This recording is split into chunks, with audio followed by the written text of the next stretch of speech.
Siren بجاتی motor bikes کسی کے protocol کے لیے نہیں ہیں، بلکہ یہ تو انسانی جان بچانے کے لیے اب سڑکوں پر آ رہی ہیں۔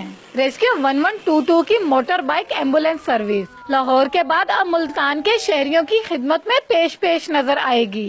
100 موٹر بائک ایمبولینس شہر کے مختلف علاقوں میں موجود ہوں گی تاکہ کم سے کم وقت میں امدادی کارروائی کی جا سکے۔ جہاں پر رش کی وجہ سے ایمبولینس نہیں پہنچ سکتی وہاں پر یہ موٹر بائک ایمبولینس پہنچے گی اور عوام کو فوری جو طبی سہولیات وہ فراہم ہوں گی۔ اب اندرون شہر کی تنگ گلیاں ہوں یا گنجان آباد علاقے جہاں بڑی ایمبولینس نہیں پہنچ سکتی، وہاں بلڈ پریشر چیک کرنے سے لے کر آکسیجن نیبلائزر اور ادویات کے ساتھ فائر سلنڈر والی موٹر بائک ایمبولینس چند ہی منٹ میں عوام کی خدمت کے لیے حاضر ہو کر شہریوں کو بروقت طبی سہولیات فراہم کریں گی۔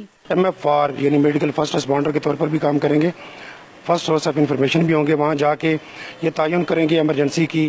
ملتان کے بعد ڈیرہ غازی خان اور بھاولپور میں بھی موٹر بائک ایمبولینس سروس جلد ہی شہریوں کی مشکلات میں کمی لائے گی۔ تنگ گلیوں اور محلوں میں عوام کو فوری طبی سہولیات فراہم کرنے کے لیے موٹر بائک ایمبولینس سروس کا آغاز ایک خوش آئند عمل ہے۔ کیمرہ مین قرار حیدر کے ساتھ درمینا سہر، 92 نیوز، ملتان۔